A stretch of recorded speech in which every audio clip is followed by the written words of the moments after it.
Nigga still got an What M up, what word. up, what up, world? You already know what time it is. Your boy Matt Mizlos was most never need to brag no boast. All we ever did was give a toast to the real folks who done paved the way in the real way for us players to play. I'm parlay this great 2026 game that we got for y'all today. You know what I'm saying? It's 2026, so we in the mix. Got my right hand with me as usual. Salute, Got salute. the building. Yes, sir. To the real ones, keep it real, sitting on field now. What's happening, player? I'm to the Everything's guest. everything. You already know how it goes when it comes to pros. Yeah, man. You know what I'm saying? January 7th. How's the weather looking out there? It's half decent, you know. A little shaky, but we still make the best of it regardless. That's it. Looking to it to get to it. You know what I'm saying? Right. Yeah, man. It's nice out. We're trying to do our best, keep everything afloat. But I'm saying, look at the way of the world, man. How the shit's going down. Yo, the climate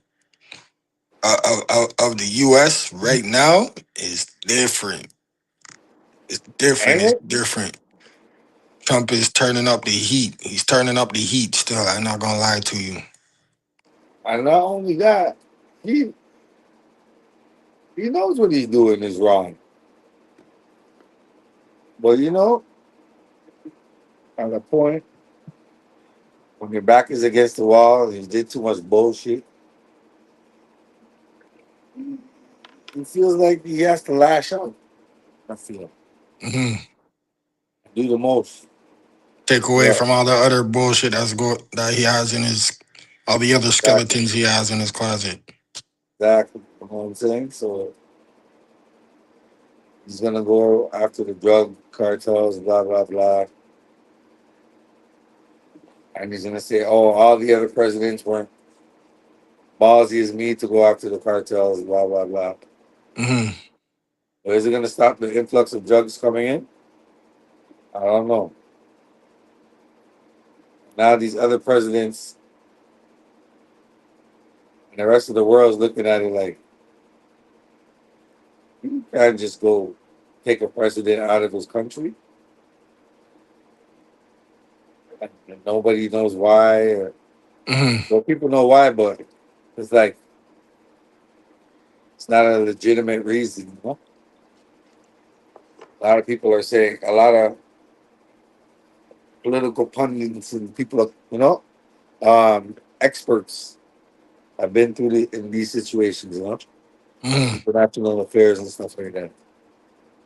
You know, you're like, what are you doing? He's not too right and exact. You know, Hmm. so what he did was he took over Venezuela. He says he's gonna take their oil. And from he takes their oil, he's gonna sell it for them and give them back and make them rich. While simultaneously taking the president, and that's gonna be the end of the drug problem on that side of the world. I swear he has it all sewn up. He has the whole Now game plan I don't know if that's gonna work, but ready. so now he's talking about neighboring countries as well, Right. because he thinks that he could take hold of the whole of South America and Cuba as well. You know. Exactly.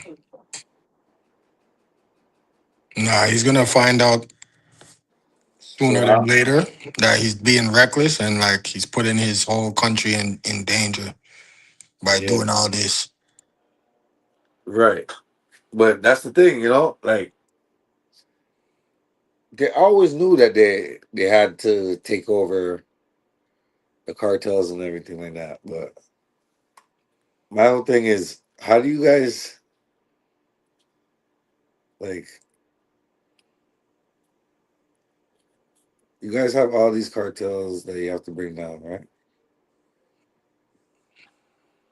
First of all, the cartel that he was saying that was involved with Maduro Hmm. didn't even exist. Call it Cartel del Sol.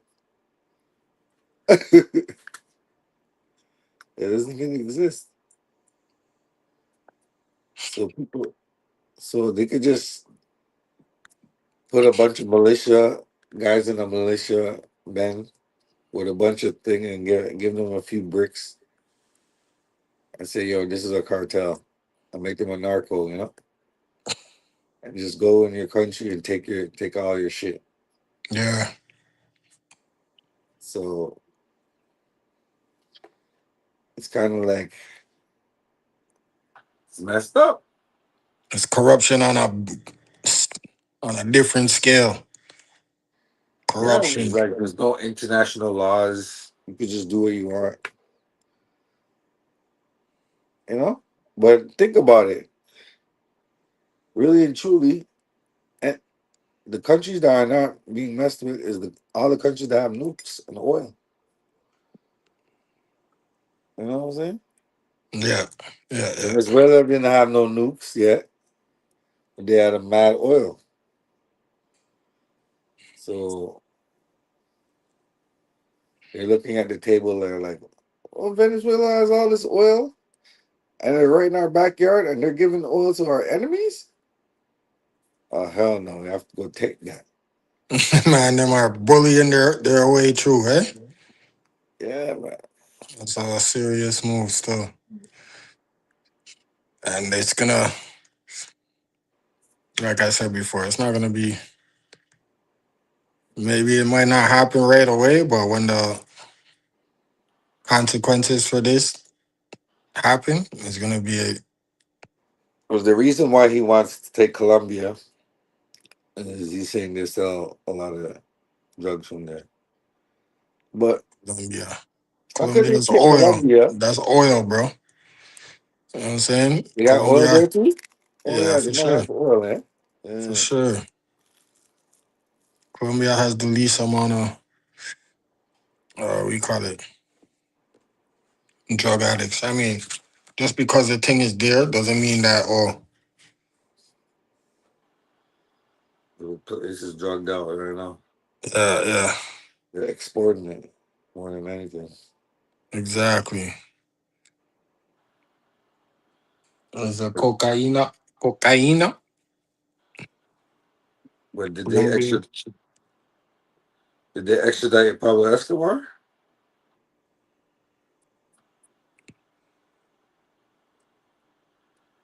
Oh, You for know? sure, for sure. But I mean, No, they did extract him.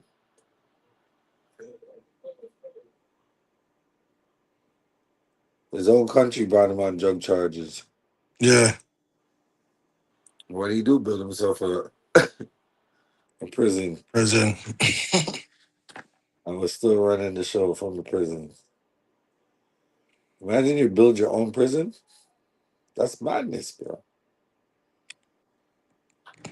That's a fucking genius. That's a genius move right there,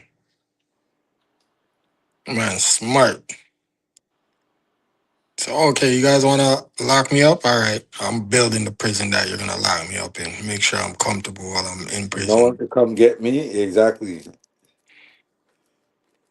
You know what I'm saying? And I could send out whatever I want to send out from here. Yeah, that's smart. That's smart. But hold up, So, I gotta do some research on this Colombia thing because there's obviously. because the president of Colombia is a part of the militias that led the rebellions against regimes, Mhm. So they know all about guerrilla warfare and tactical warfare. There's certain mountains that in Colombia that favor the locals as opposed to the invaders, you know? Yeah, for sure. So it's not as easy to go in there as it is Venezuela, you know?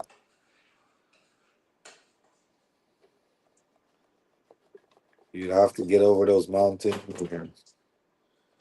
Well, I'm sure the United States have ways to circumvent all of that, but still,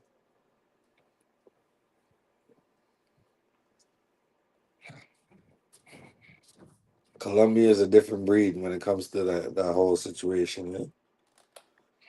So let's see what the Colombian president had to say about it. And we could chop it up a little bit more. He, I hear on the Mac Mizzle Shizzle. Because we out here and we in the spizzle. Listen. Come get me. I'm All waiting right. for you here. A new flashpoint is erupting in Latin America, and this time it's Colombia at the center of the storm. On Monday, Colombian President Gustavo Petro issued a bold and unprecedented challenge to U.S. President Donald Trump, responding directly to escalating American threats following Washington's controversial military operation in Venezuela. Come get me. I'm waiting for you here. The words mirroring a taunt once made by Venezuela's Nicolas Maduro, now detained by U.S. forces after a dramatic weekend raid. But Petro's challenge marks something far more dangerous, a direct confrontation between Bogota and Washington. Last night, on the order of the President of the United States, in support of a request from the Department of Justice, the United States military conducted an apprehension mission in Caracas, Venezuela, to bring to justice two indicted persons, Nicolas and Cecilia Maduro. Nicolas Maduro had his chance until he didn't. He effed around and found out. This was one of the most stunning, effective, and powerful displays of American military might and competence in American history. Like, I don't understand yet how they haven't figured this out. And now, if you don't know, now you know.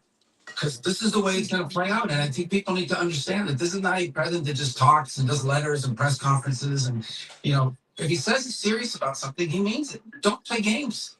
Don't play games with this president's in office because it's not going to turn out well. Tension surged after President Trump publicly criticized Colombia, accusing Petro of presiding over a country overrun by cocaine production. So some would say that we're in the business of we're in the business of having countries around us that are viable and successful, and where the oil is allowed to freely come out because that's good against the price.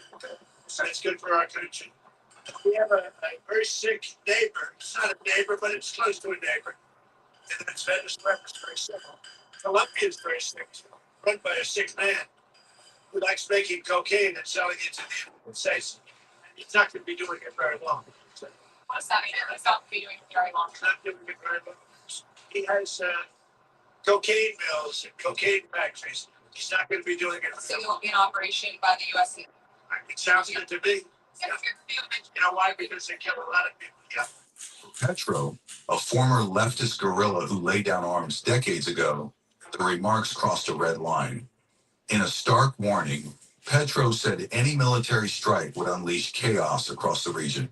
If they bomb, the campesinos will become thousands of guerrillas in the mountains. Petro added that while he once vowed never to take up arms again, he would do so for the homeland if Colombia were attacked. Yarifuna culture. That the English, after trying to wipe out, he told us that's what I said over there at the United Nations in Panama, where the Sinu River flows into the sea it entails a responsibility. And then how do you control the sea? They have threatened Mexico militarily, which has a part in the Caribbean. I told Trump, brother, you're getting deeply involved with these dangerous drug traffickers. You even pardon them. And yet you're attacking those who could help you. If your real goal was to defeat drug trafficking, who knows the Caribbean better than we do? Who knows Colombia better than Colombians themselves? Those who seize the most without killing anyone? hundreds of tons of cocaine that Colombia seizes. But that's not the point they're interested in. The point is control. Caribbean, the Caribs sail the Caribbean Sea. That's why it's called that. South America, which is Santa Marta, Colombia. That's where we talk about these things. That's how humanity has been built. Trump, somewhat smarter than Netanyahu. So now we're in a second scenario after Gaza, the Caribbean. 100 dead, it could be thousands if they unleash the invasion. They tell me that I'm defending a dictatorship. What I defend and want to defend is life in the Caribbean and the people who live in the Caribbean.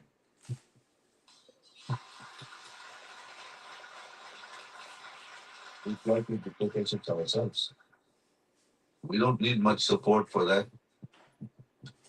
If the people want it, they free themselves from dictators, and we certainly have freed ourselves from dictators in the Caribbean. They're not here because they can't leave, or they can leave, but they can't come back. Like a new political subject. Beyond and more powerful than nations with fewer deaths, but it continues, and the explosiveness that could happen there is at risk of a desperate move for peace.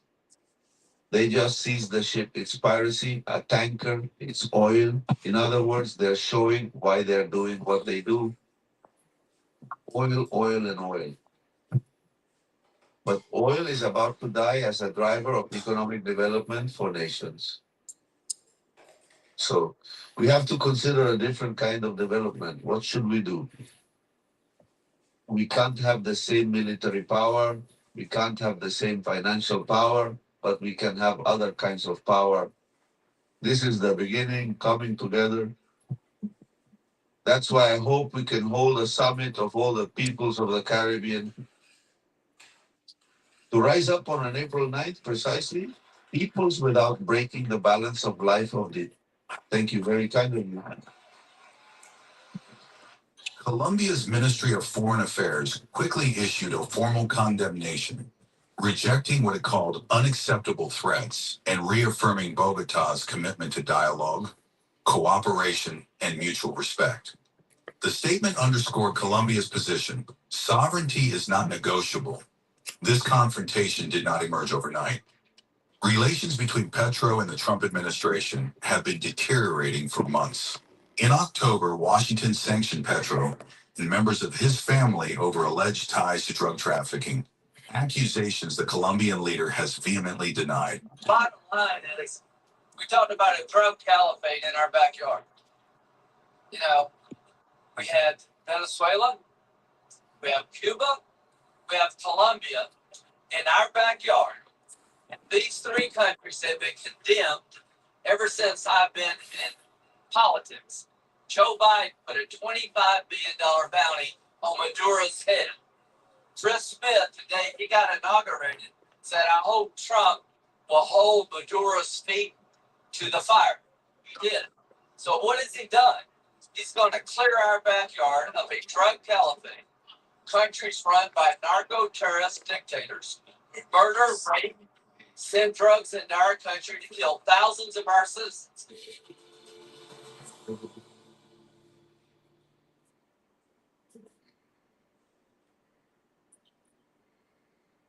Yep. So what you think about that, player?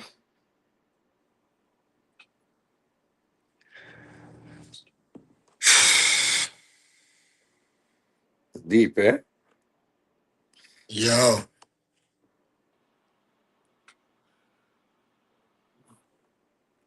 My man say, yo, you guys really want to stop the drug flow of drugs?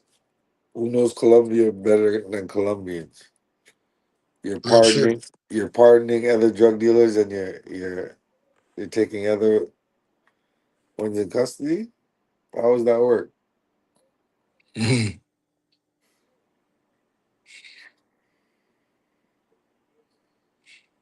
So corruption the name of the game, I guess, right?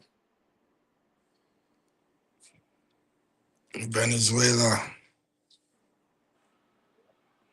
has the most proven oil reserves in the world. 300 billion barrels.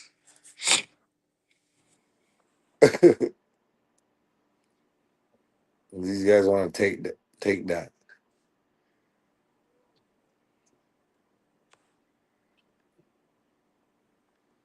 Hmm.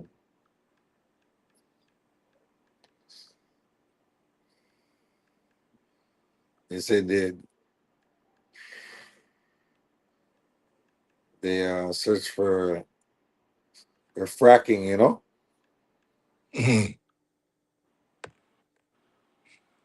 That means they're digging for more oil because they said Venezuela wasn't doing their job, you know? Right.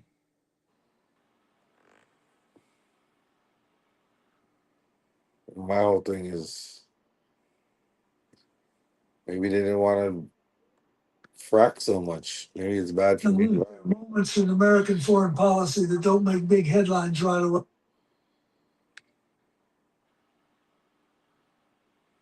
Yeah.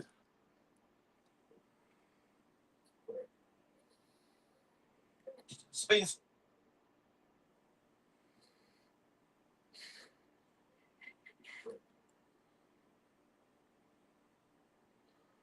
So now, what does Cuba have?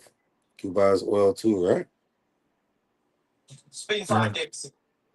It's been 5 days since America invaded Venezuela, arrested its president, and seized control of the country. And now the real work begins. Nation building. I'm sorry, I read that wrong. I meant narrative. Yeah, let's look at it. Let's listen to this one. This one is about Colombia and Mexico. The government of Mexico has already made explicit its position condemning the military aggression of January 3rd against targets on Venezuelan territory, in clear violation of Article 2 of the United Nations Charter. These actions must not be allowed as they represent a serious blow to the Charter and to multilateralism. Mexico would like to clarify the following 4 points. Number one, the prohibition of the threat or use of force against the sovereignty, territorial integrity, or political independence of any state is the foundation of international law, regardless of the country or government involved. Number two, rhetoric that points toward an escalation or expansion of military actions, including those involving other countries in our region, threatens regional stability. Number three, the Security Council has the primary responsibility and indeed the solemn obligation to always act decisively and with utmost resolve and without double standards in the face of truly grave and egregious violations of its foundational charter, and to effectively and promptly restore international global peace and stability and security in strict and unwavering adherence to the fundamental provisions of its Article 24 and diligently observing its Article 27, specifically paragraph 3. Number four, it is up to sovereign peoples to decide their own destiny and to find peaceful, democratic, and negotiated solutions to their political differences within a framework of absolute respect for human rights. Regime changes by external actors and the application of extraterritorial measures are not only acts contrary to international law, but have historically exacerbated conflicts and weakened the social and political fabric of nations. Mr. President, esteemed colleagues, despite the political differences between our governments, Latin America and the Caribbean have forged themselves as a zone of peace. Collectively, for many, many decades now, we have consistently turned to the available political and established legal mechanisms for the peaceful and effective resolution of disputes and disagreements. The ongoing violation of this delicate and precarious fragile balance undeniably puts the broader political stability and overall security of the entire region and also the collective well-being of our peoples at a profoundly serious and alarming risk. Those who justify these acts deny the independent history of Latin America and the Caribbean. Mexico, steadfast in its constitutional principles of foreign policy and its pacifist vocation, emphatically reiterates that dialogue and negotiation are the only legitimate and effective means to resolve existing differences. I reiterate the call of the President of Mexico for the UN to do more to resolve this and other conflicts, including through the efforts of its Secretary General. In light of the events of January 3rd, Mexico reaffirms its willingness to support any effort to facilitate dialogue, mediation, or accompaniment that promotes peace in the region. Finally, we cannot overlook the fact that this council session is only being held today when what we are facing is a serious situation that endangers international peace and security. Thank you, Mr. President. Since September of last year, Cuba has been denouncing the hegemonic and criminal plans of the United States and its aggressive stance against Venezuela and the region. We have clearly exposed the serious and unpredictable consequences of the irresponsible conduct of the United States government for the political, social, and economic stability of Latin America and the Caribbean, and more broadly, for international peace and stability. On December 23rd of last year, we presented before this very body the sequence and escalation of actions carried out by the United States in record time, with the aim of forcibly overthrowing the legitimate and constitutional government of Venezuela and destroying the civil-military union. The United States resorted to various maneuvers to carry out its plans for domination, including vile extrajudicial executions and acts of piracy, maritime terrorism against oil tankers, and their crews in international waters of the Caribbean Sea, as well as the imposition of an illegal naval blockade against Venezuela and the politically motivated designation of its legitimate government as a foreign terrorist organization. Previously, it had subjected that country to prolonged unilateral coercive measures, economic strangulation, smear campaigns, and attacks against some of its important institutions, exposing it to a brutal psychological war. With absolute disregard for the United Nations Charter and international law, including relevant resolutions adopted by this Council and by the General Assembly, on January 3rd, US military forces attacked Venezuela with total brutality and treachery, and in an unacceptable and barbaric act kidnapped its legitimate president, Nicolas Maduro, and his partner, Celia Flores. Cuba condemns in the strongest terms the United States military aggression against Venezuela, while also categorically reiterating its absolute support and solidarity with the Venezuelan people and government, and joins the demand that the United States government release the constitutional president, Nicolas Maduro Moros, and his partner, Celia Flores. In the criminal attack perpetrated by the United States, 32 Cubans lost their lives in combat actions while carrying out missions on behalf of the Revolutionary Armed Forces and the Ministry of the Interior at the request of counterpart agencies from that country. Our compatriots fulfilled their duty with dignity and fell after fierce resistance in direct combat against the attackers or as a result of the bombings of the facilities. With their heroic actions, they were able to uphold the spirit of solidarity felt by millions of their compatriots. Mr. President, the cowardly US aggression against Venezuela is a criminal act in violation of international law and the Charter of the UN. It constitutes a dangerous escalation of the war campaign waged for years by the United States against that sister nation, which intensified since September 2025 with the aggressive naval deployment in the Caribbean Sea under false and baseless accusations without any evidence. You see? You see?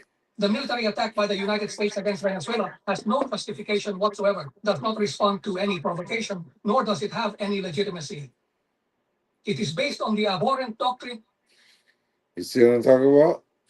So they Mm. have 33 soldiers that are out there that died, you know? Yeah. So Cuba's involved. Of peace through force and undermines the stability and peace that have characterized our Latin American and Caribbean region for years. It seeks to bring about a change in the constitutional order of the Bolivarian Republic of Venezuela, which was freely chosen by its people. Its ultimate goal is not the false narrative of fighting drug trafficking, but rather control over Venezuela's land and natural resources, as has been openly and brazenly stated by President Trump and his Secretary of State. This is an imperialist and fascist aggression with aims of domination, seeking to revive U.S. hegemonic ambitions over our America, rooted in the outdated Monroe Doctrine. It also seeks to intimidate and subdue the governments of Latin America and the Caribbean.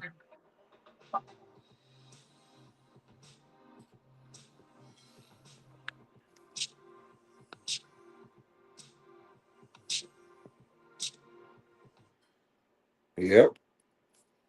Yeah. So that's their MO. Modus operandi. Problem, reaction, solution. So I think they're just going all out now because they're like, seems like the whole world's against us.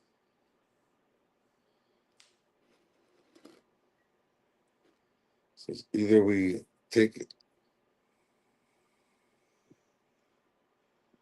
hold of this whole Western hemisphere, or we're done. What you think?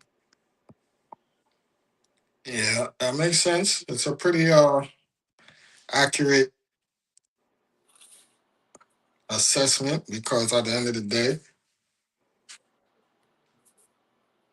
they gotta level out the playing field as much as they can if they want to survive, anyways. Saying though, they they're crazy. Yeah, they gotta find ways, find ways and reasoning to do some outlandish things, and then boom,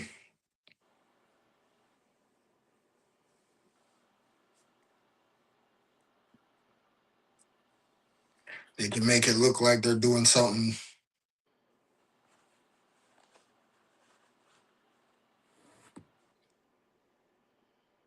You know what I mean? And then you have Netherlands. You wants to pick their food too. You know what I Yeah, mean? yeah, yeah, yeah. So what? You're gonna take Greenland? You're gonna take South America and the Caribbean? You're just gonna walk in and take all that? You got some big cojones, man. Yeah, yeah. Nah, somebody's gonna do them dirty at the end of the day. NATO, the whole NATO situation is gonna the UN. Obviously, they're gonna have their concerns with this whole these acts that these guys are doing. So it's gonna be they're gonna have meetings, and you know what I mean. They're gonna have to reason with each other and put an end to this Alarm after Yeah, but madness. listen, Not this right here is Trump Greenland efforts. What he's planning to do in Greenland. oh wow, okay, let's hear it. dramatic escalation in U.S. President Donald Trump's efforts to overtake Greenland, a vast semi autonomous territory of Denmark. Trump says the island is essential to U.S. national security and has refused to rule out military options for taking it over. In response, NATO members have issued strong statements affirming Greenland's sovereignty and warning of the serious consequences this plan would have for alliance unity. Tesla Bennett joins us live in studio with the updates. I don't believe it. Tesla. Good evening, Manisa. What began as a strategic conversation within the Trump administration has quickly turned into a geopolitical confrontation that some worry could erode the decades-long alliance of NATO. In a revival of his ambition to control the strategically placed island of Greenland, U.S. President Donald Trump and his team are now discussing options for how to acquire it, including using the U.S. military. Well, sovereignty is supposedly the basis for all intergovernmental organizations, and respect for it has often gotten in the way of protecting human rights. In this case, sovereignty is only what states make of it. Trump sees Greenland as a U.S. national security priority because of its location in the Arctic region. Every president, not this president, every president always retains the option. I'm not talking about Greenland. I'm just talking about globally. If the president identifies a threat to the national security of the United States, every president retains the option to address it through military means. But after months of threatening rhetoric from Washington, a joint statement from Denmark and its European allies is attempting to make the situation unmistakably clear. Greenland belongs to its people, and decisions made about its future must be made by Denmark and Greenland alone. The message underscores that Arctic security is a shared priority within NATO, not a unilateral issue. European leaders part of the alliance insist cooperation, not coercion, is the way to address challenges posed by strategic competitions in the region. And the prevailing concern among NATO members is further action from the United States could invoke Article 5 of the treaty, which explains an attack on one member of the alliance is considered an attack on all. Well, I think the relationship with our European allies is going to be significantly upended. Going after and trying to take over, or in fact, taking over an ally of the United States, a member of NATO, sends a signal that the United States is more interested in acquiring territory than providing for security of its allies. Trump says the United States will always be there for its NATO allies, but in a post on social media Wednesday, he also questioned whether NATO would do the same for Washington. The United States, which has been the real reason the alliance was founded in Washington, has stayed together, and it's the linchpin of the whole thing, militarily and politically. I was never anticipated that Washington would be attacking another member. While European leaders are sounding the alarm over the suggestion of U.S. military force in Greenland, some politicians and lawmakers in the U.S. aren't so sure things will come to that. I don't think anybody's talking about using military force in Greenland. They're looking at a diplomatic channel. White House said they're keeping military options there. The U.S. always had military options for everything. I think it's a general statement. I think with Greenland, it's very clear that we are working on a diplomatic channel. In the case of Greenland, it's working on a personal threat. So they have duly elected president. So he doesn't have the authority of that Congress. So you would say that Congress needs to be helpful in order to do military action? Absolutely. In this case, it doesn't meet the litmus test. He would need congressional approval to go forward. And I don't think it's going to happen. Secretary of State Marco Rubio has now said he'll be meeting with officials from Denmark next week to discuss the evolving situation. That Marco Rubio guy looks like he's on one.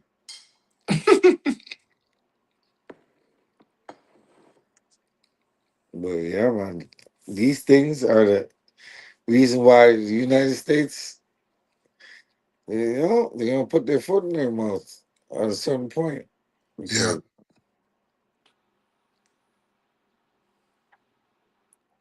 You want to control the whole South and North America, the whole Western Hemisphere?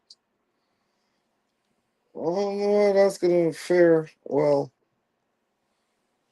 with with NATO and everything like that.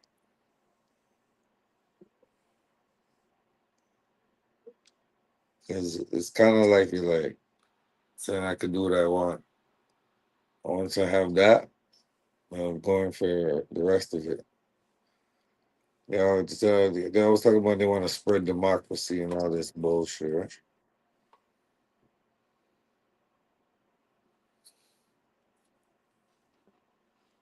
But it's a bunch of bullshit. So don't fall in the trap of these politicians, y'all. because they're gonna lead you up the river, you know. They don't give a damn.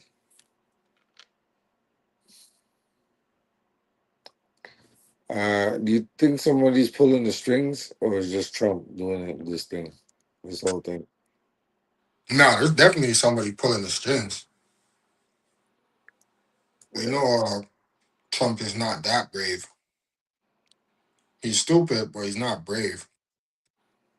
Actually, I guess kind of got to be stupid to be brave sometimes, but Because you know what, I seen somewhere that England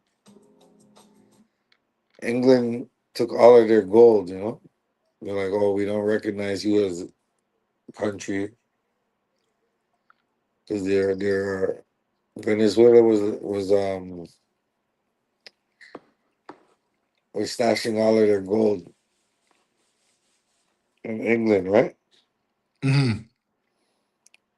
England, and they're asking for the gold back, and England said, "Nah, can't get that back. We don't recognize you guys as a country." So it's crazy. Yeah, Jacked them, strong arming is a jacked whole. them for like a couple billion in gold or some shit like that. Oh wow! Yeah, wow, right?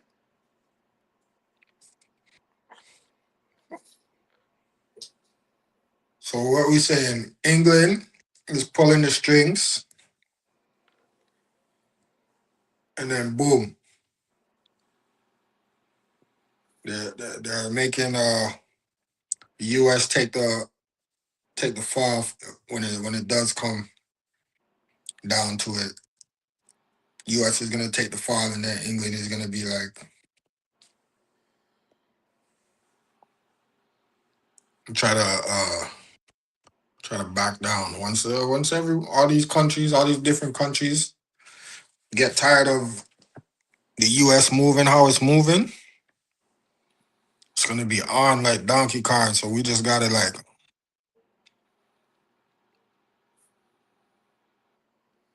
hope and pray that Trump doesn't. Well, he's already doing too much. We gotta hope and pray that when the countries do get tired of it, that they don't blow up the whole place. Oh, they can't blow up the whole place. They wouldn't be stupid enough to do that. There's too many nukes. The United States has too many nukes. But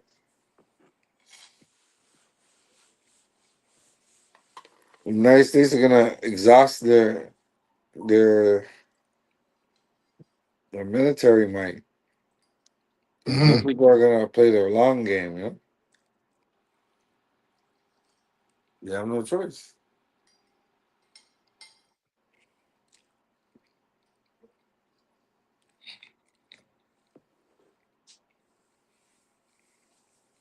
You know what I mean? Yeah. Think about it. You're gonna be like, okay, you wanna come take over our country?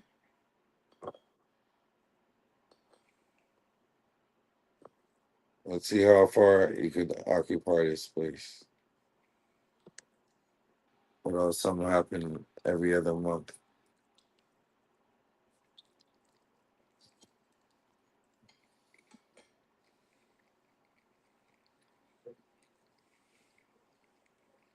Because I'm sure that's not their first rodeo, you know?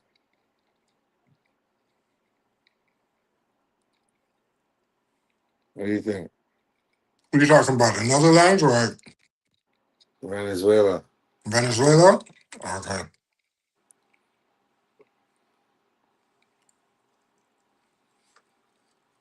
Well, I you think mean, people tried to take their oil before? they are the world leader, so I'm sure they had to expect something at some point. if it hasn't been attempted already. Um,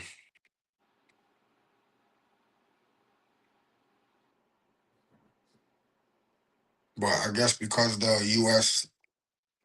pulled a fast one on them, that they weren't ready for this one.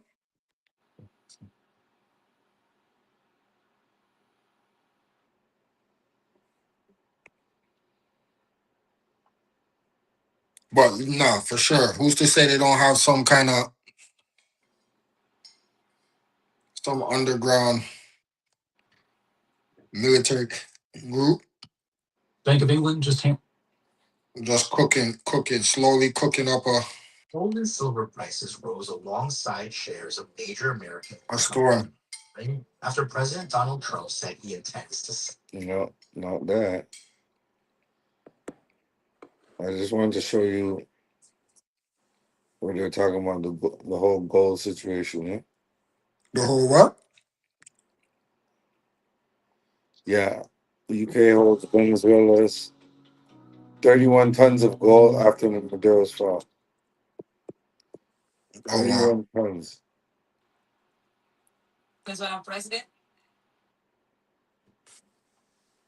I don't think they're gonna give that back.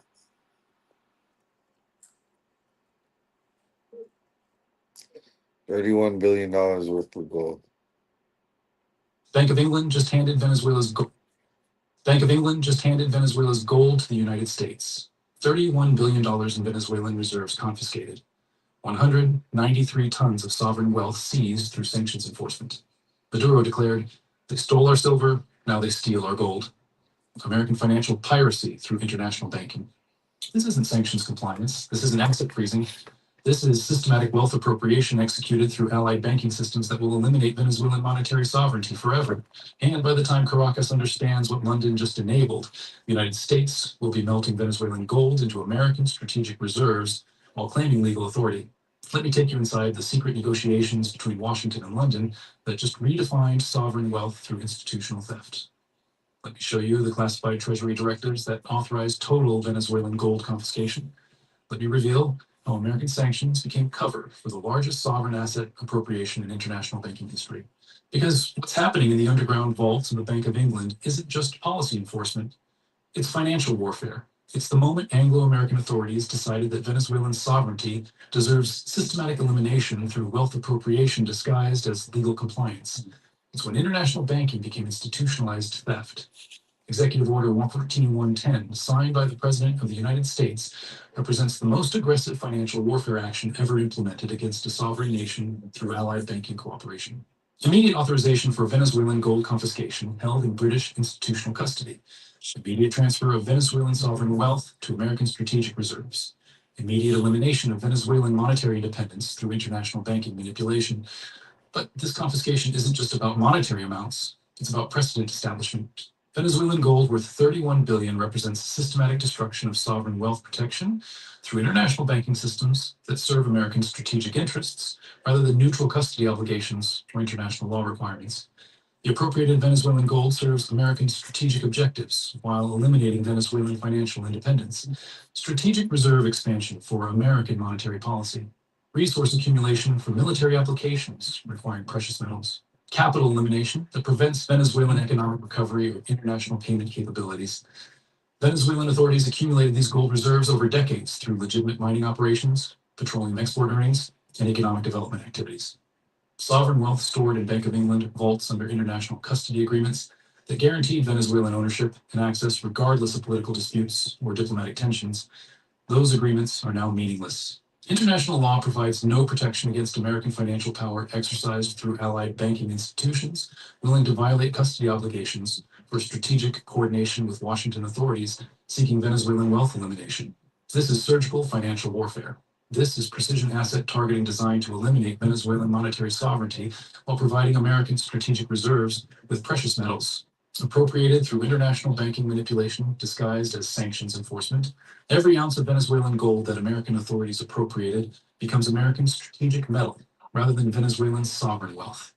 Every ton transferred to American custody becomes American resource rather than Venezuelan monetary foundation.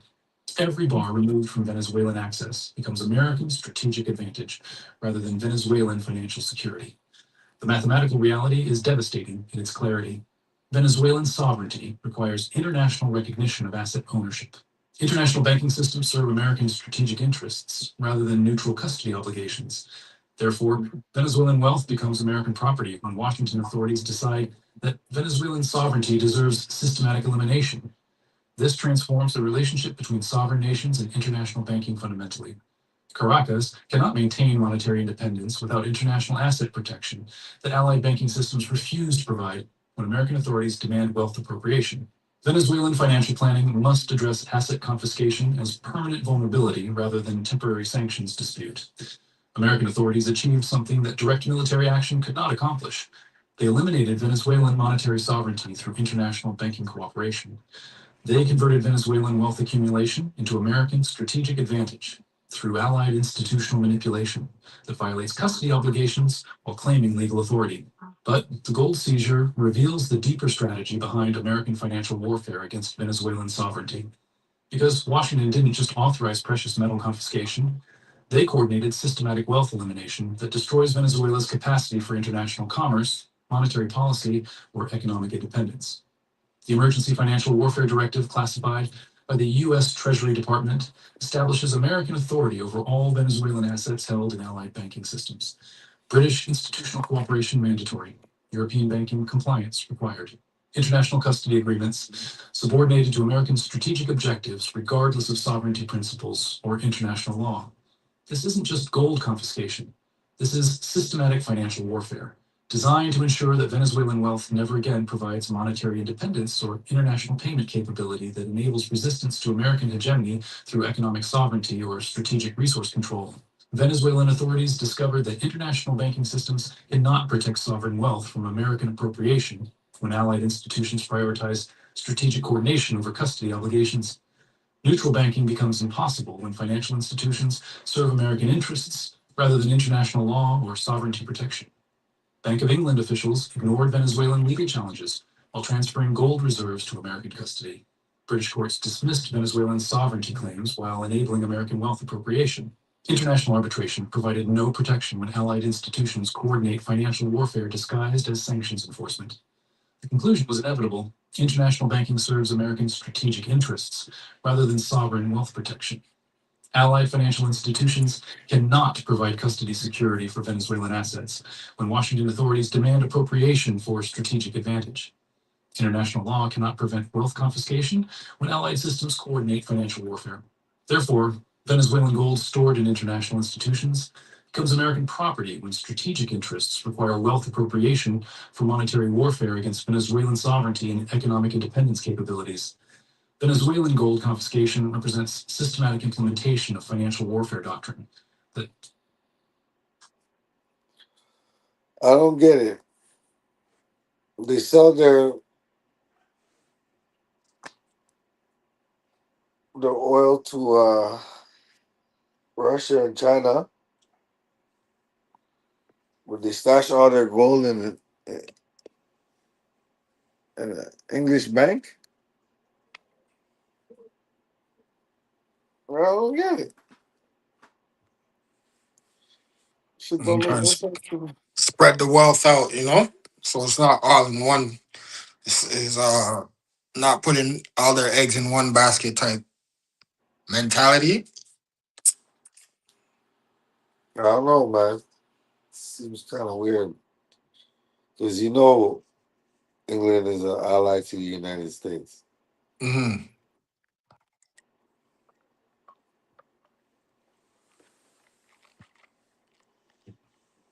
Oh, but where else you gonna put the gold, right? England's probably the only one that have vaults that can hold gold like that. Hmm.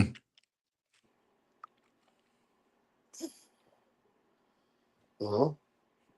Underneath the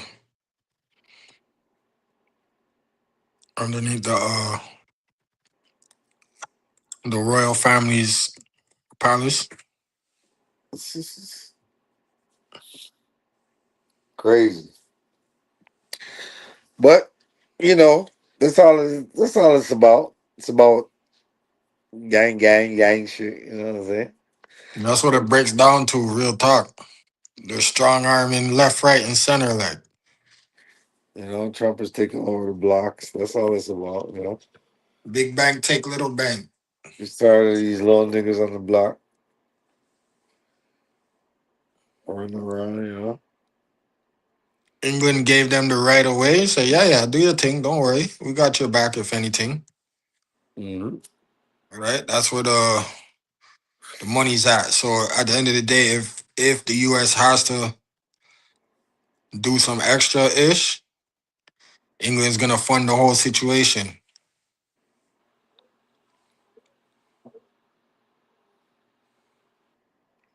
So yeah, yeah, that's what it is, man. Big bank take little bank. All these uh small countries that have resources and have natural riches, you know what I mean? They have their little riches, however they have it. That's what it is, man. They're gonna strong arm that. Big bank take little bank. Talk about big bank and little bank. Did you see the beef with Jim Jones and Cameron? Nah, not yet. What, they got some new Yeah, man. issues developing for the new year?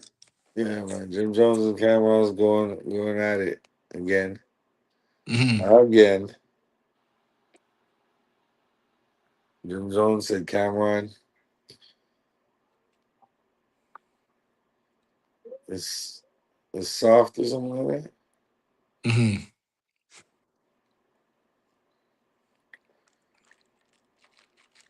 'Cause he said he was scared of some guys from back in the day.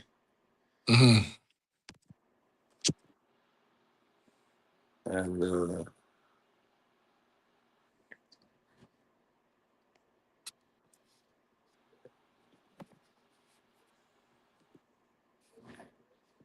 what you call it?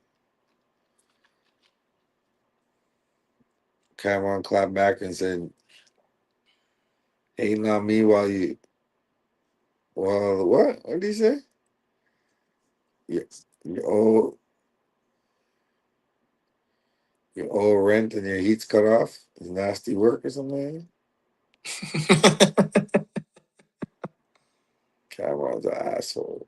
That's hilarious, though. I'd say your heat's cut off. You owe rent and your heat's cut off or some shit like that. Oh, because they owe rent for the spot. Hmm. Cameron's an asshole. How does Cameron know? Like what? He owns the building or something? Like, or he No, knows the dude that owns the building. no, 50 exposed it, remember? Hmm. 50. So he called the landlord. He's fucked up. He called the landlord and said these guys owe the rent. It's fucked up. He's fucked up. That Man shit's called the hilarious. landlord. That's a prick move still. I said, oh yeah, you wanna mention my name? Let me call your landlord and see how you're doing. And he's gonna Fair go, use, fair use. We're gonna listen to urban politicians about this here. yeah! Storage definitely cleaning, Listen. you know, understanding because I'm from downtown. You heard? We had our own set of killers. Game impact in Harlem was nothing.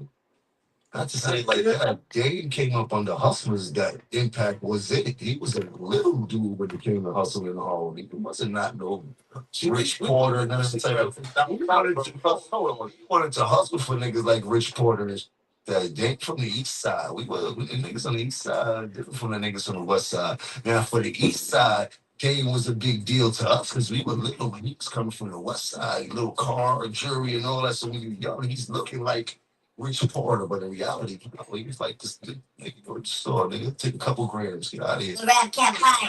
When you cancel out the street side of it and go into the music business of it, what was his impact with with Dipset at that. He didn't have no impact on Dipset. Dipset, we made our impact on our own. When y'all came over to Rockefeller, did y'all bring a certain energy that kind of ruffled the feathers of like state property and people like that? We came over to Rockefeller, it was all up. Everybody in the studio doing music, state property, diplomats. Everybody was doing music that started to. They went through all that thing. The Jewel said Cam took over the rock, huh? I mean, in that sense, rap can't play it. Right? He's talented. He's a dancer. He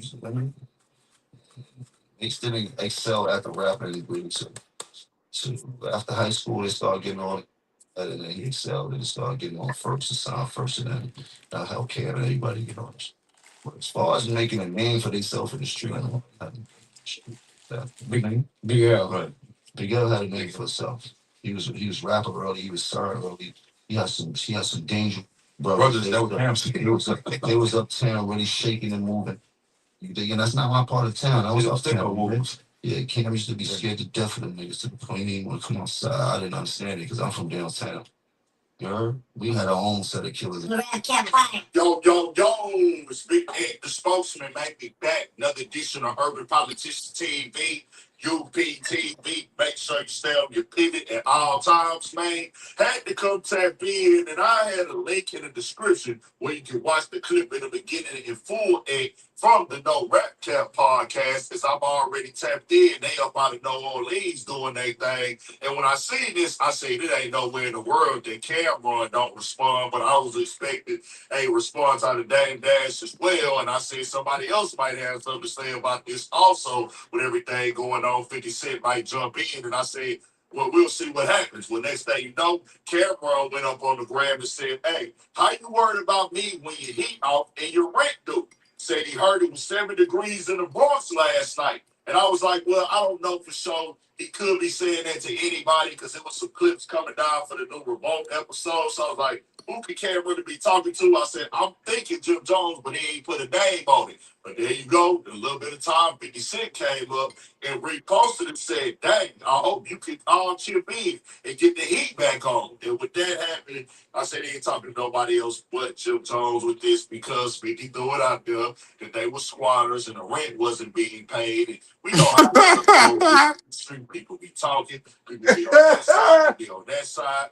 People be sending info. This is what this game is at times, bro. You got to know that already. And then small is hilarious. Talk, they gonna tell you. So I don't know if that's true or not. We can't confirm that. But hearing what he said right there, I'm expecting Dave Dash to come in with him saying, hey, he was a little guy out there and things. Don't nobody want to be called the little guy. It's like Jim Jones just let it all fly on there, just keeping it all the way 100 in the realm of like, he might feel that this is like the truth or feel like, hey, this is how I saw it. But you know how this is, and this is with anybody.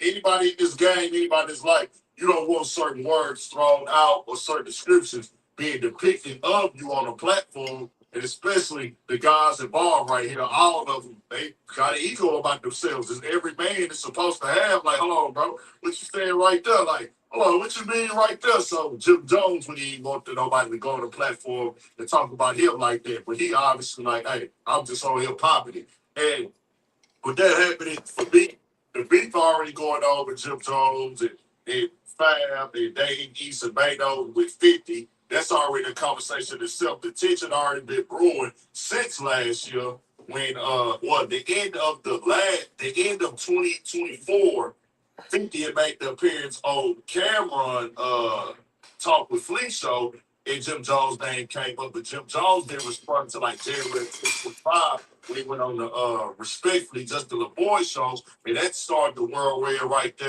Cam and Jim was going back and forth, and then Jim and then 50 got involved as well at that time, and it's still been up there with Jim ever since 450. And then the stuff with Yayo recently, that kicked it off, and then now we've been having this latest stuff with all of them. Songs got dropped, but I knew that Cameron would respond. He'll probably be talking about this on the next. I don't know. He said he wasn't gonna really address the personal stuff no more, but I know most definitely Dame Dash is gonna come with something. And for me to keep it all the way 100, just anytime I gotta go watch that full interview because I love the conversations of that era. Just hearing anything new or something I might not heard before when it comes to Rockefeller, the dynasty, then that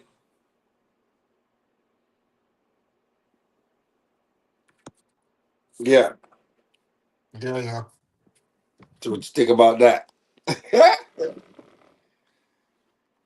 Dame is crazy, eh? He's playing like he was like, remember he was acting like he was in paid in full. He That's might hilarious. get you out to something or something. Well, I'm sure Dame was around. He was hustling. He was probably not on their level. But those guys were moving like 10 bricks a month. I mean a week or something like that. Some crazy shit, but Yeah, yeah. Nah, for sure. It's even moving a brick in every month or every half a month, that still work, yeah. yeah. I'm sure Dame had something going on. But this Dame, after all these years, I think Jim Jones is a sucker for that.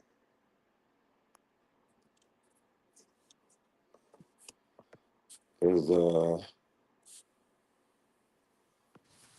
Rockefeller pretty much put all y'all niggas on the map.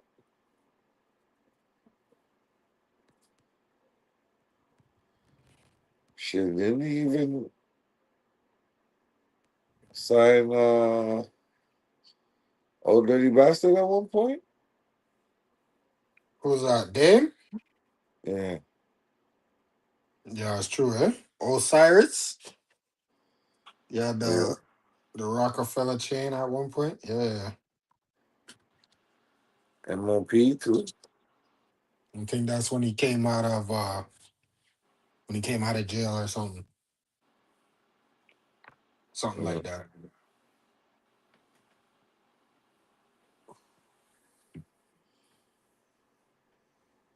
Yeah, yeah, yeah, yeah. No, that's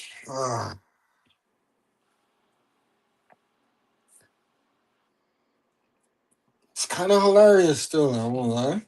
But at the same time, it's kind of,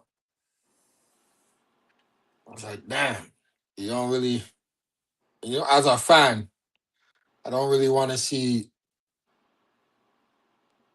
New York going up against each other and tearing each other down. Yeah. Coming in with state property. East Coast niggas for that matter. Not You just New know? York. Yeah. Maybe too much ego. The whole thing is ego driven. Yep. You're appropriate.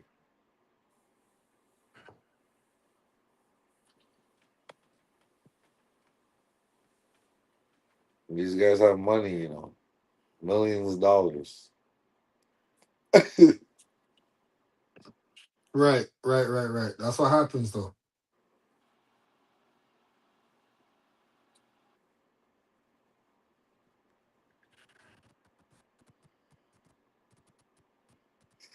Well, you remember hip hop's not selling like it used to, but so you know, I really mind them guap slow down a little bit too. But nah, they're doing the shows and all that.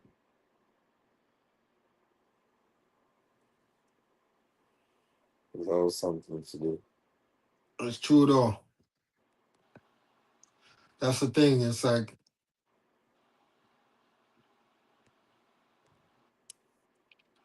they have to do some kind of feuding in order to have their name in the algorithm. Mm, that's what's keeping them relevant. Right. Makes sense. Makes sense.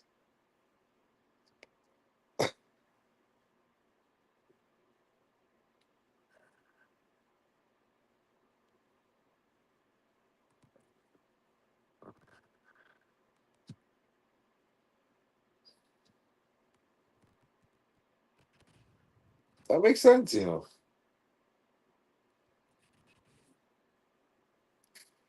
Because how else would their name be out there? They ain't putting on no quality music.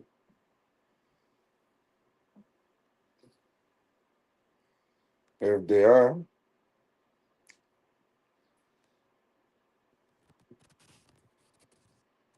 but I never making no money still. They have to be making some type of paper. All right? Nah, for sure. All of them have different business ventures. That's the thing, right? They all are like low key from the same generation, and they're all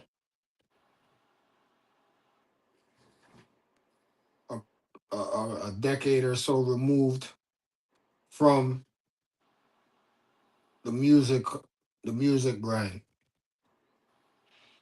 Except for what Jim still be dropping here and there, and 52. He just dropped something like not too long ago for the New Year's, I guess, with a feature artist. But like for the most part, Yo, yo, yo, speak ain't the spokes. they're not making Yo, music yo, like that yo. anymore, right? So the hustle is different, and I guess that's I don't know. They're all like sound like disgruntled old pricks I think it's Chris, at this regarding point. dealing with 50 Cent. What did y'all learn from Little Meech? I never want to be on 50's bad side. That's all. I just learned that, and I never Uh, in his trailer for the so listen to this. BMF documentary. Okay, Yeah, 50 is still on his rampage. for the BMF doc. Yeah, for the BMF dot, but still trying to say this Big Meech in the process. So first he was mad at his brother because Preem's son drove up to Detroit and took a picture of him with a shirt that says "Free Preem." And then now, in a stunning twist of events, 50 Cent is hooking up with the brother to do a new BMF series called "Blowing Money Fast." Right, and it's supposed to be from one of the other guys' perspectives, not Big Meech's perspective, but somebody else. I guess like His brother, yeah, and Southwest and, T. and his brothers has pure shady. He's throwing pure shade at Big Meech. Yeah, but it's his brother that was caught on tape. It's how the feds who got them drawn out, you know? Yeah, It's a whole different thing, you know. So you gotta really read between the lines because how is 50 gonna get mad at a dude for hollering at Rick Ross, but you got mad at this dude for hollering at Creed's son, you know? yeah. Then because you're mad at homeboy, you want to go back and do another documentary documentary about the whole thing. That's kind of like I don't know.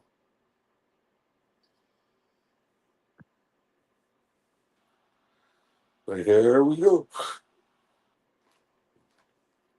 We're gonna listen to Forgotten Kings TV about it. Fair use, fair use, fair use. Y'all tell me what y'all think. Give me your perspective on this. January 16th. But like I said, this is yeah, very interesting because every chance 50 gets, he kicking Meech his son in the back. But now he rocking with Southwest T. And I know y'all like, well, what's the problem? What's the issue? Well, listen, I'm not sure how everything came to be. I'm gonna be honest with you. The way the shots be going back and forth, right, over the years, you got to really do your homework. You got to, pull out the receipts, right? Recently, we seen DMs of me trying to reach out, right, to some of the actors who worked on Power, right, in some of these shows, the spinoffs. And homie was like, nah, we can't do that, right? We rocking with 50. That's where our loyalty is with. You know what I mean? So Meech, he kind of on the island right now. At least that's the perception. Meanwhile, you have 50 promoting this project with Meech's brother. But when I go back and do my homework, I'm like, hold up, wait a minute. Let me show y'all something right quick, man. But do y'all remember this? Check this out. Look at this. This is Southwest T and Rick Ross, okay? They doing you know what I mean? They doing the song, being man, blowing money fast. It's looking like they doing a Wild 'N Out performance, but he right here on stage with Rick Ross. Okay, so listen, maybe they had that discussion, but again, this was back last year, January 7th, 2025. So I don't know, yeah. The optics of all this is crazy. We can't forget, essentially, Southwest T. He was saying with Kareem's son. Remember that? Okay. That was back in 2024. All right. Again, we covered that. Like I said, this is a history. The optics, all of that happened before we seen the picture of Meech with Rick Ross. So how does that work? It's okay when bro do it, but when Meech do it, nah. So I don't know. I just know optically this looks great, you know? And immediately people seeing Meech and Ross together. Look at this. Somebody Photoshop 50 in the picture. But, the moment Meech was seen with Ross, people online was like, no, this is not good. Shout out to Rec. He was one of the people that seen it, wait a minute. 50's not gonna like this. And as expected, 50 went public and literally sabotaged the whole rollout for Big Meech and his return. You get what I mean? So obviously, 50's on what he's on. And since then, every chance he gets, he kicking Meech and his son in the back. But now you got him promoting this BMF documentary. Like I said, interesting, considering how everything played out. Southwest T, he's his own man. You get what I mean? He's gonna move however he sees fit, right? Of course, no one's answering the 50, but Big Meech, on the other hand, like I said, that's different.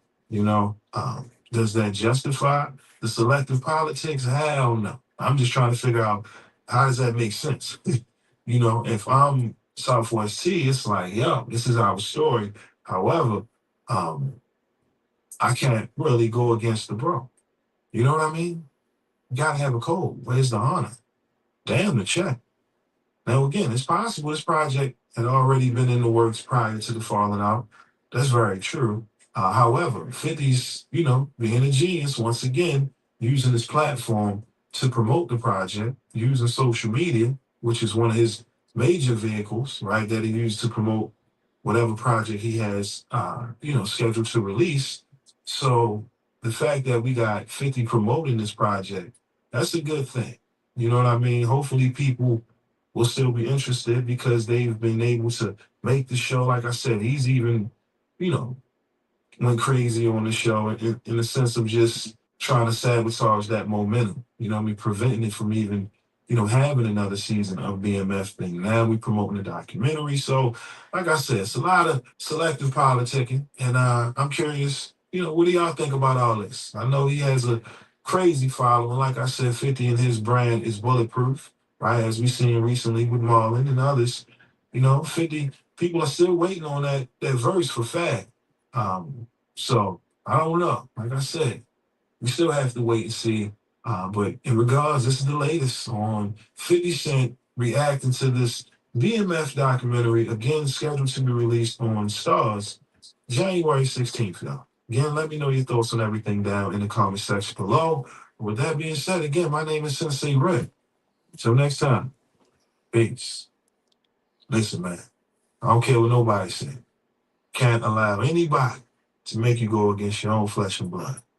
That's just me, you know? But yeah, y'all let me know what you think. All right. All right, y'all. I'm out. Peace. So, world, I need y'all to do me a favor right now and check out the homie Hotep's latest video. So why? So He's one of the hottest rappers coming out of the city of so Baltimore tell me this: right now. why is So hit me? the link in the description. Why is 50 mad at Meech All right. All right, y'all. for Peace. linking with Rick Ross, but not his brother?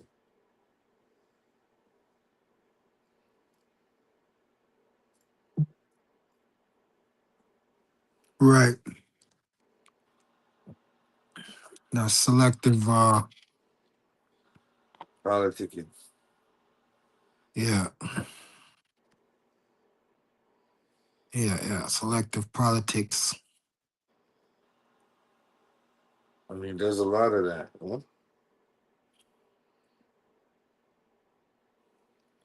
What's the best thing for him to do?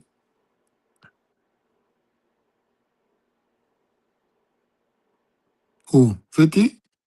Yeah.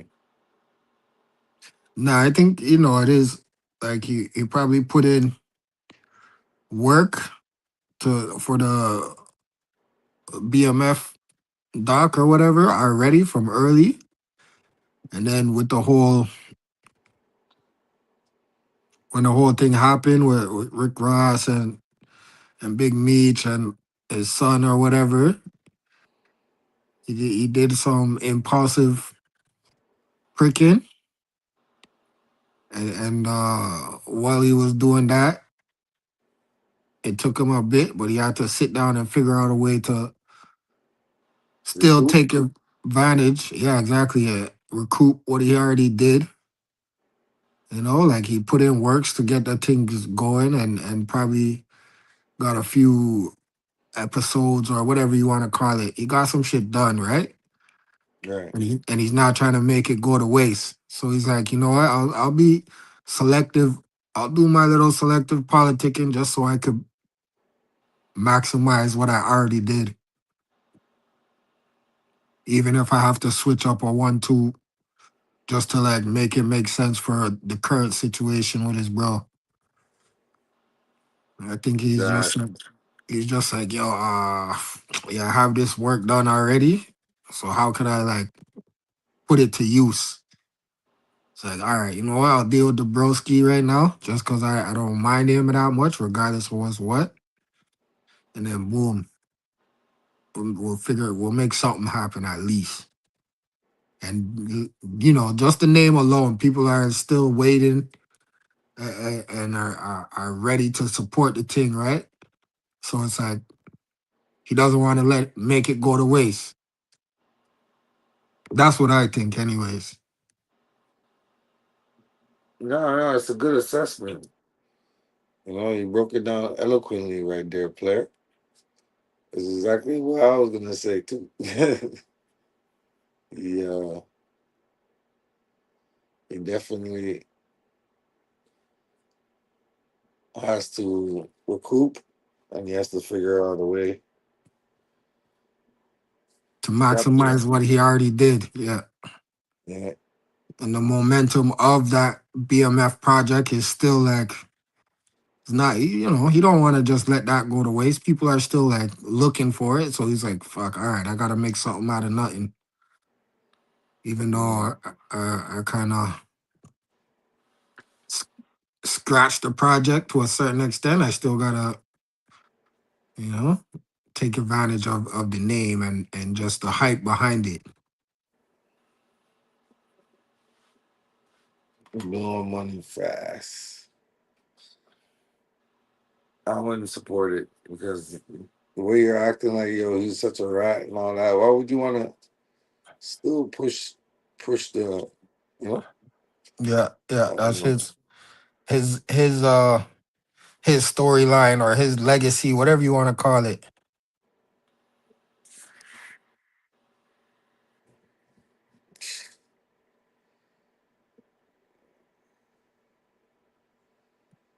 Yeah. Well, we'll see, man. Big Meech ain't doing nothing, but maybe he's gonna pop up. Maybe he has something up his sleeve, you know? Just because the man's laying low don't mean he's not working. Facts, facts. He does have Like after you do 30 years, you think you want to come on the public eye and just be all over everybody's face? You probably not. He knows the value of time now. true. Well, it's a different type of mentality. 30 years, when you come out, he did 20 years actually. 20, 21, 20, for 30 year sentence. Come on, no, he did 30. One of the two.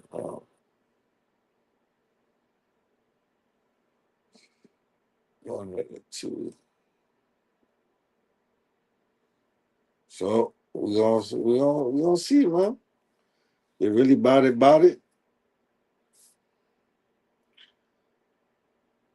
It's gonna We be a gonna good show. see. But 50 gotta know that it was his brother that got the whole place hot because he was talking too reckless on the phone. Right. So I don't know how they're gonna justify that. Man. Yeah. Man's has to know.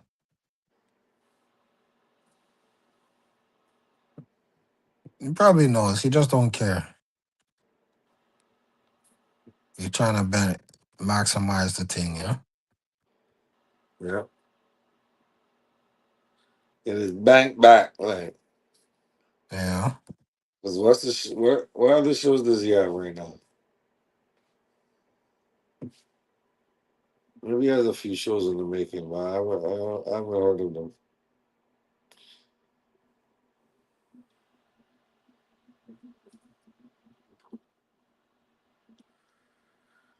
Well, last but not least, I'd like to say RIP to the woman that got shot on the ice chase down in, what was it, Minneapolis?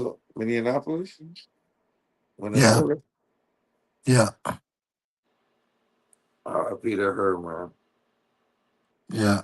Even if she was trying to get away or whatever the case may be or whatnot. Enough to I've kill her. seen I've seen countless videos of white women trying to drive away in their car and smashing all types of cars and shit. White dudes too. White dudes and the police saying, "Hey, don't pull out your gun, don't shoot her, don't shoot her." Yeah. Yeah. How is these ICE agents allowed to run down on people in broad daylight with straps and blam at them because they're looking for their papers? That's beyond me. Well, that's some And slave catcher shit. Trump gave him the cosign with the you seen the Trump response to that happening? Well, what was the response? He's like, oh, it was a horrible situation. You know, the woman got killed, but the officer almost got ran over. He's lucky to be alive, and like he tried to spin the narrative to make it like No, seemed like they're the victim. yeah, to make it a justified shooting. How dare he do that? He thinks he's smart with it. But that's how they do. It's a real piece of shit. When they know they're in the wrong, they're gonna spin the whole thing to make it look like they're justified for their actions. It's like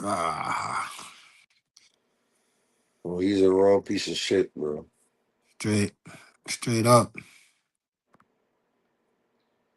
It's how was that happening?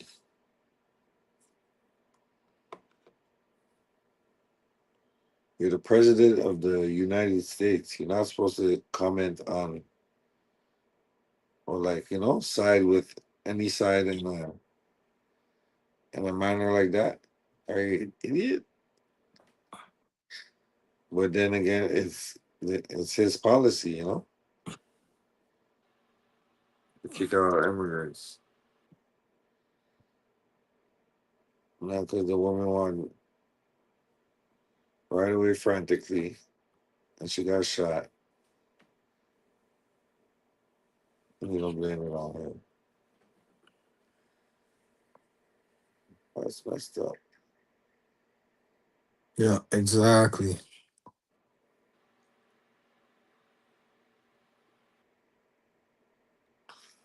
But karma's a bitch, and it don't miss no one. You know what I'm saying? We'll see.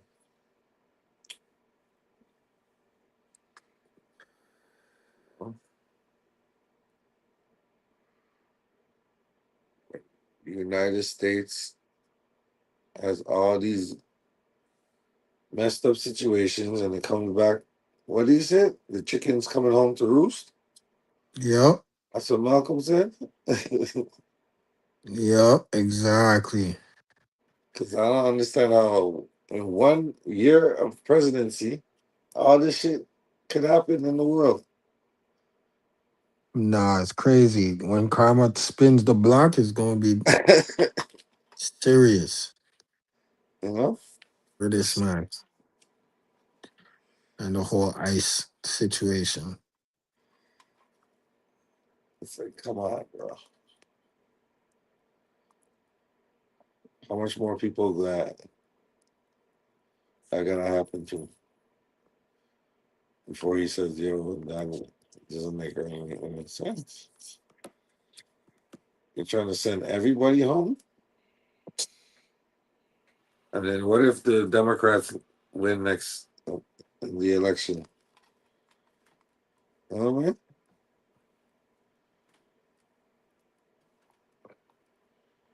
And all this bullshit will be for nothing.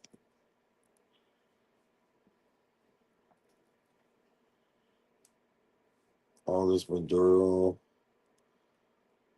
Well, he wants to go out as the president that went out and flexed his muscle. What do you think?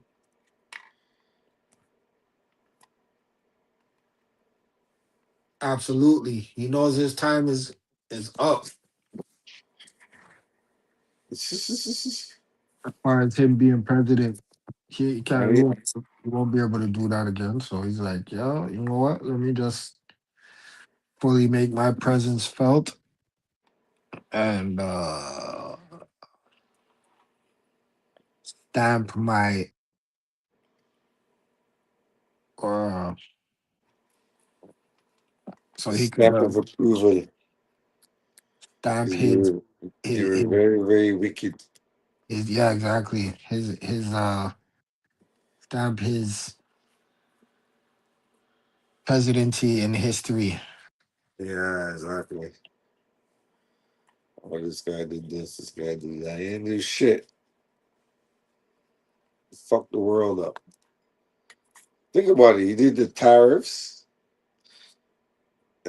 illegal aliens, the Middle East, all this shit, all these wars.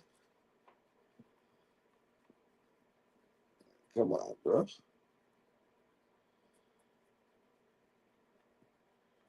Iran.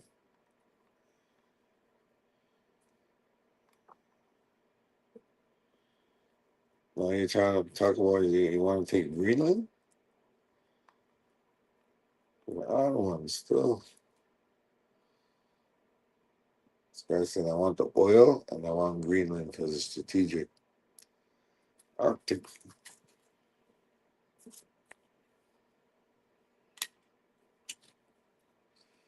Yeah.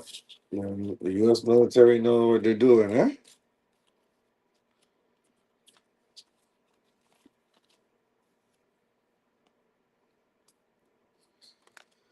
Which leads me to think, how come when Obama was president, he couldn't do a quarter of what Trump is doing right now?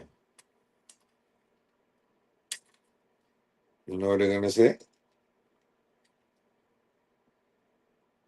Yep. Yeah, yeah. We're gonna. No, the thing is, because Trump is reckless, and they know that, so they're gonna take advantage of it. You know, like, oh, this guy's a wild card, so let's use it, and turn things up a little bit. Whatever we want to do, we could do with him because people expect him to make Fuckery moves, eh? It's some true. rash decisions and outrageous. Yeah, it's true. You're absolutely right about that, bro. Brother. Right, yeah, yeah. If any president could do it, it's him. They don't have to hide it, you know. Mm-hmm.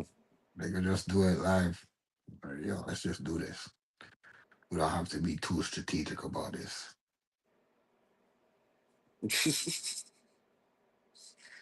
It's crazy. It's just the optics, the way it looks to the rest of the world is like this guy's incompetent. He's doing whatever he wants, and he's just messing everything up. Exactly. I don't know, man. Well, that's how we gonna break this shit down for the rest of y'all out there. You know what I'm saying? Don't fall for the okey doke. Whatever the government's telling you or you see on the news, 90% of the shit is bullshit. You know, it's 97%. exactly. It's always that 3% that they let go through. You know, Yeah. that's real. So think about that. It's your boy Mac Mizzle. I'm Yeah. signing out. WI in the building. Yes, sir. You know our slogan: keep it real in the field. Yeah, how they Yeah, how feel. do you feel? Salute. Yeah. Deuces. Peace.